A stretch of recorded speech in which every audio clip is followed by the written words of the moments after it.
I stepped out of the bustling coffee shop, the aroma of freshly brewed coffee still lingering in my nostrils. The city was alive with the usual hustle and bustle, but today felt different. There was an electric charge in the air, a sense of anticipation that I couldn't quite put my finger on. As I walked down the crowded street, I noticed a sleek, black car pulling up to the curb beside me. The window rolled down, revealing a handsome stranger with a charming smile. "Need a ride?" he asked, his voice smooth and inviting.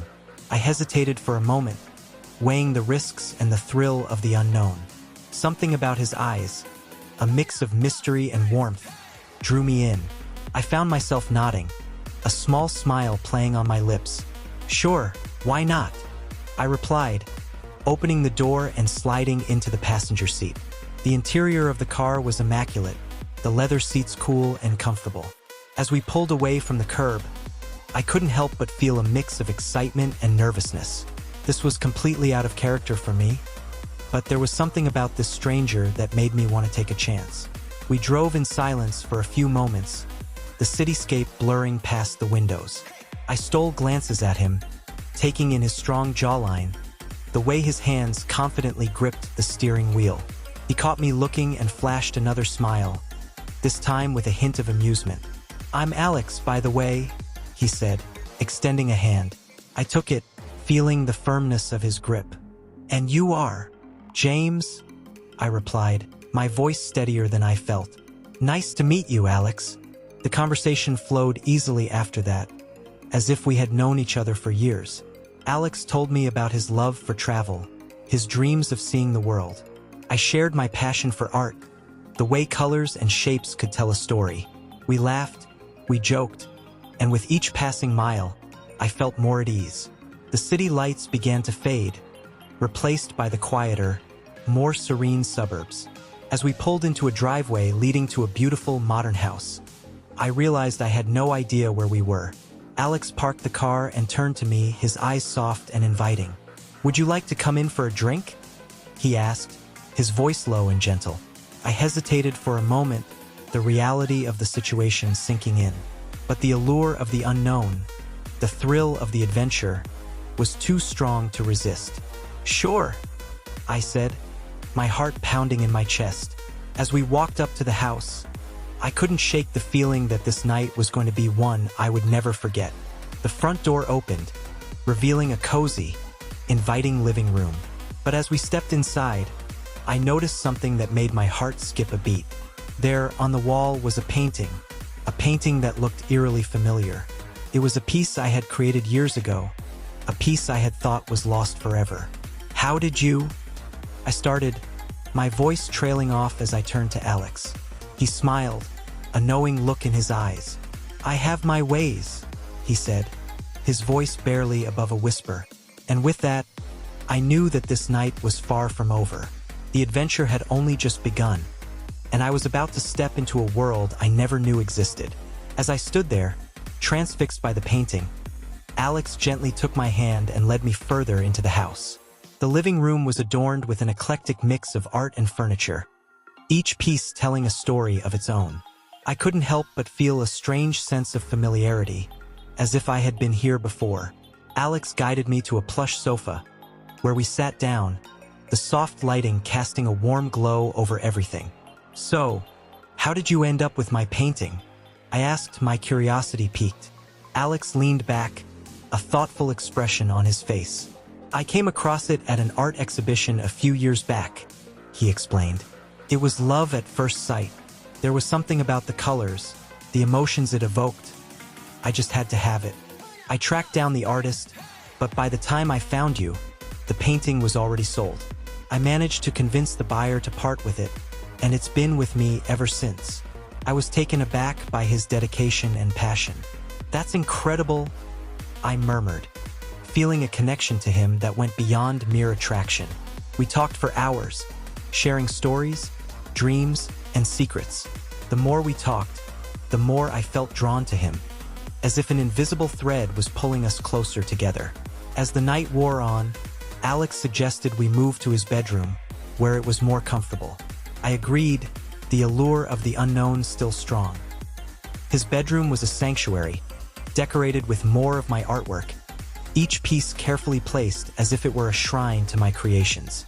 I felt a mix of flattery and unease, but the warmth in Alex's eyes put me at ease. We sat on the edge of his bed, the soft glow of a bedside lamp casting shadows on the walls. Alex reached out, his fingers gently tracing the line of my jaw. I leaned into his touch, feeling a spark of electricity between us. Our eyes met, and in that moment, everything else faded away. It was just the two of us, lost in a world of our own. "You're incredible, James," Alex whispered, his voice barely audible. I felt a rush of emotions, a mix of excitement and fear. This was uncharted territory for me, but I couldn't deny the connection I felt with him. As we leaned in for a kiss, the world around us seemed to disappear. It was a moment of pure bliss, a moment I never wanted to end. But as our lips met, a sudden, jarring noise shattered the silence. It was the sound of a door slamming shut, followed by heavy footsteps echoing through the house. Alex pulled away, his eyes wide with alarm. "Stay here," he whispered, his voice urgent. He stood up and hurried out of the room, leaving me alone in the dimly lit bedroom. I sat there, my heart pounding in my chest, as the sounds of a heated argument filtered through the walls. I couldn't make out the words, but the tone was clear. Someone was angry, and it sounded like Alex was trying to calm them down. The minutes ticked by like hours, and I couldn't shake the feeling that something was terribly wrong. Just as I was about to get up and investigate, the bedroom door swung open. Standing in the doorway was a figure I hadn't expected. A man, tall and imposing, his eyes filled with a mix of anger and betrayal. He looked at me, then at the bed, and his expression darkened. "Who the hell are you?" he demanded, his voice like thunder. I stumbled to my feet, my mind racing. This was not how I had imagined the night would end. And as I looked into the stranger's eyes, I realized that the adventure I had embarked on was about to take a very dark turn. The stranger's gaze bore into me, his eyes a storm of anger and confusion. I stood frozen, my mind racing to piece together what was happening. Alex appeared behind him, his face pale and eyes wide with a mix of fear and desperation. "Michael, please, let me explain," Alex pleaded, his voice trembling slightly.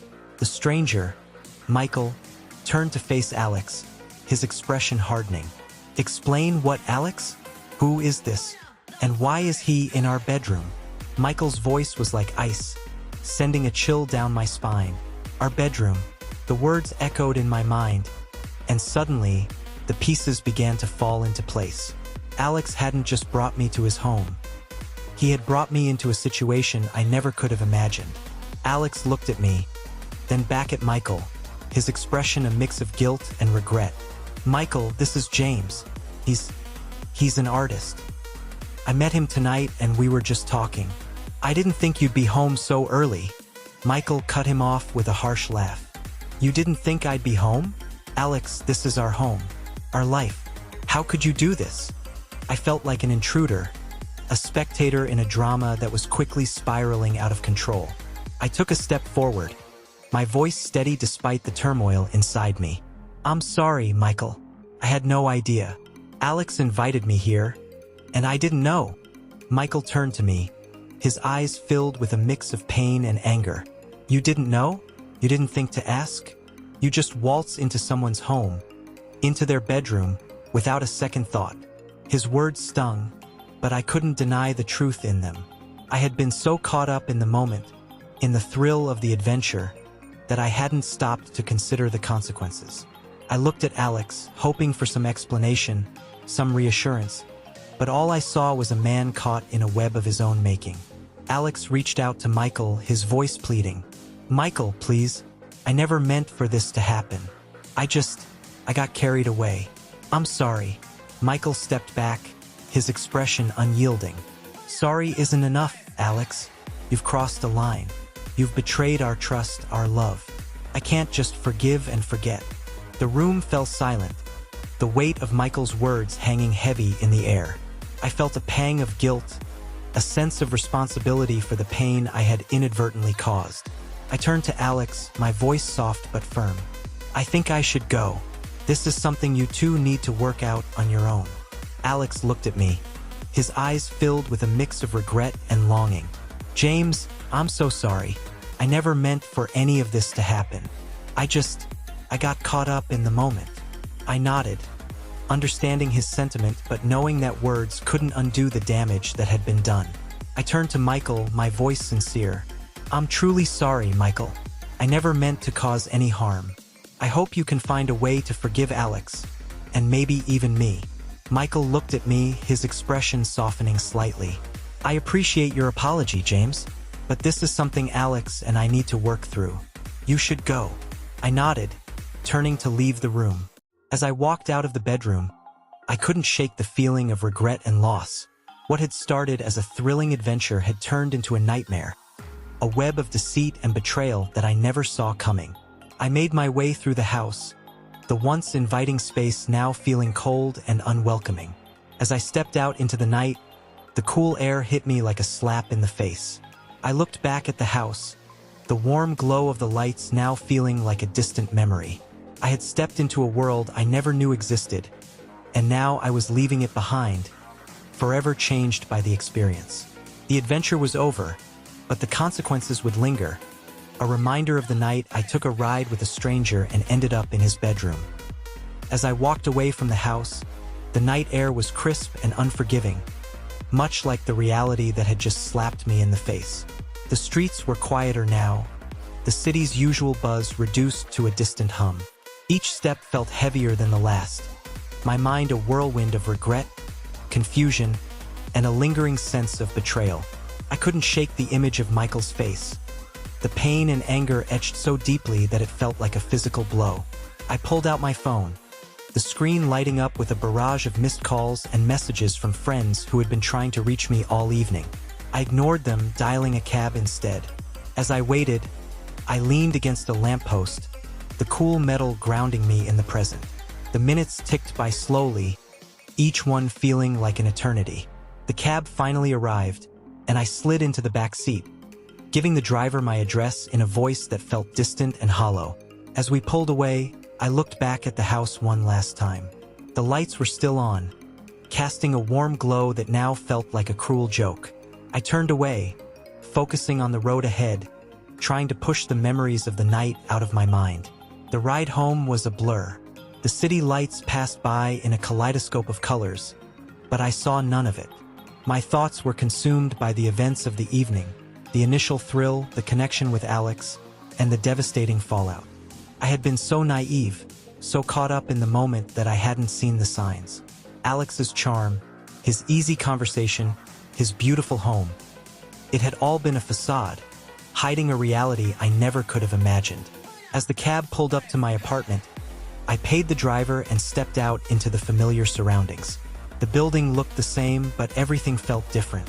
I climbed the stairs to my floor, each step echoing in the quiet hallway. As I unlocked my door and stepped inside, the silence was deafening. I kicked off my shoes and made my way to the kitchen, pouring myself a glass of water. The cool liquid did little to soothe the turmoil inside me. I walked to my bedroom, the familiar sights and sounds of my own space offering a small measure of comfort. I sat on the edge of my bed, the events of the night playing on a loop in my mind. I couldn't help but wonder what was happening back at Alex's house. Were they still arguing? Had Michael forgiven him?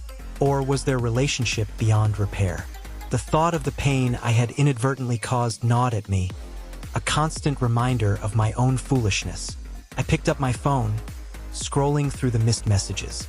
There were texts from friends asking where I was, invitations to parties and gatherings I had completely forgotten about. I sent a quick reply to let them know I was home safe, but I couldn't bring myself to share the details of the night. It was too raw, too personal. As I lay down, the weight of the evening pressing down on me, I couldn't help but think about the painting, the one that had started it all. It had been a symbol of connection, of shared passion and understanding, but now it felt tainted, a reminder of the deceit and betrayal that had followed. I closed my eyes, trying to push the thoughts away, but sleep was elusive. The night's events played over and over in my mind, a relentless loop of regret and what-ifs. I tossed and turned, the sheets twisting around me like the thoughts in my head.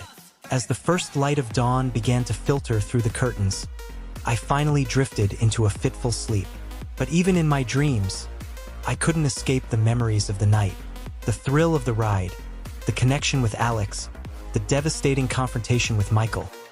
It all blended together in a surreal mix of emotions and images. When I woke up, the room was bathed in the soft light of morning. I sat up, rubbing my eyes, the events of the night before feeling like a distant, painful dream. But as I looked around my room, the reality of what had happened hit me like a wave. I had taken a ride with a stranger, and it had ended in a way I never could have imagined. I got out of bed, the weight of the night still heavy on my shoulders. As I made my way to the kitchen, I couldn't help but wonder what the future held.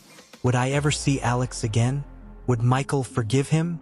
And most importantly, would I ever be able to trust myself to take a chance on the unknown without the fear of repeating the same mistakes? The questions lingered, unanswered, as I started my day. The adventure was over, but the lessons learned would stay with me. A constant reminder of the night I took a ride with a stranger and ended up in his bedroom. The thrill of the unknown had turned into a painful reality, and I was left to pick up the pieces, forever changed by the experience. Days turned into weeks, and I tried to bury myself in my work, using art as a means of escape and therapy. Every stroke of the brush, every blend of color was an attempt to process the whirlwind of emotions that still lingered from that fateful night. I avoided social media and ignored the curious messages from friends who had heard rumors about what had happened. I wasn't ready to face the world. Not yet. One evening, as I was packing up my supplies after a long day in the studio, I heard a soft knock at the door. I hesitated, my heart pounding in my chest. I wasn't expecting anyone, and the thought of facing another unexpected visitor filled me with dread. I walked to the door, my steps slow and cautious. As I opened it, I was met with a familiar face. Alex. He looked different, his usually vibrant eyes now dull and weary. There were dark circles under his eyes, and his shoulders slumped as if carrying an invisible weight. He looked at me, his expression a mix of regret and longing. "James, can we talk?" he asked, his voice soft and tentative. I hesitated for a moment, the memories of that night rushing back like a tidal wave. But there was something in his eyes, a sincerity that made me nod and step aside, allowing him to enter. We sat down in the small living area of my studio, the silence between us heavy and uncomfortable. Alex took a deep breath, his eyes fixed on the floor. "I owe you an apology, James. A real one. What I did was wrong, and I can't begin to express how sorry I am. I never meant to hurt you or Michael. I got caught up in the moment, in the thrill of it all, and I lost sight of what was important." I listened, my heart aching with a mix of anger and sympathy. "Alex, what you did, it wasn't just a mistake. It was a betrayal. You lied to me, to Michael. You brought me into a situation that I never would have agreed to if I had known the truth." He nodded, his eyes filled with tears. "I know, and I can't take it back. I can't undo the pain I caused. But I want you to know that I'm truly sorry. I've been trying to make things right with Michael, but it's been hard. He's hurt, and he has every right to be. I wanted to apologize to you, face to face." I looked at him, seeing the genuine remorse in his eyes. But it wasn't enough to erase the pain and the betrayal. "I appreciate your apology, Alex, but it doesn't change what happened. It doesn't change the fact that I was a part of something that caused so much pain." He reached out, his hand trembling slightly. "James, I understand if you can't forgive me, but I hope that one day you can find it in your heart to understand. I never meant for any of this to happen. I lost my way." I looked at his outstretched hand, the memories of that night still fresh in my mind. I couldn't bring myself to take it, to offer him the forgiveness he sought. Instead, I stood up, my voice steady but firm. "Alex, I think it's best if you go. I need time to process all of this, to heal, and I can't do that with you here." He nodded, understanding in his eyes. He stood up, his shoulders slumped in defeat. "I understand, James. I'm sorry. for everything. As he turned to leave, I felt a pang of regret, a sense of loss for the connection we had shared, however brief and flawed it may have been. But I knew that it was for the best, for both of us. I watched as he walked out the door, the sound of his footsteps fading into the distance. In the days that followed, I threw myself into my work with renewed vigor. I painted with a fury, pouring all of my emotions onto the canvas. Each stroke was a release, a way to process the pain and the betrayal. And slowly, I began to heal. I started to reconnect with friends, sharing bits and pieces of what had happened. Their support and understanding helped me to see that I wasn't alone, that I could move forward from this.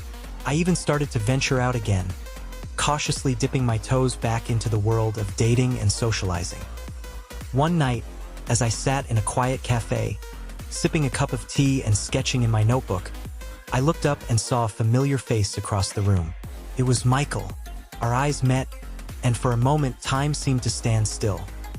He hesitated, then walked over to my table, his expression guarded but not unkind. "Mind if I join you?" he asked, his voice soft. I nodded, gesturing to the empty chair across from me. He sat down, the silence between us comfortable, a stark contrast to the tension of our last encounter. "How have you been, James?" he asked, his eyes searching mine. I took a deep breath, the weight of the past few weeks lifting slightly. "I've been better, but I'm getting there. How about you?" He sighed, a mix of sadness and resignation in his eyes. "It's been hard, but I'm trying to move forward. Alex and we're trying to work things out. It's not easy, but we're taking it one day at a time." I felt a mix of relief and guilt. "I'm glad to hear that, Michael. I never meant for any of this to happen. I'm truly sorry for the pain I caused." He reached out, his hand covering mine in a gentle, forgiving gesture. "I know, James, and I forgive you. We all make mistakes, and we all have to find a way to move forward." In that moment, I felt a sense of closure, a healing that I hadn't known I needed. Michael and I talked for a while longer, sharing stories and laughter, the pain of the past slowly fading into the background. As we said our goodbyes and went our separate ways, I felt a sense of hope, a belief that maybe, just maybe, things could get better.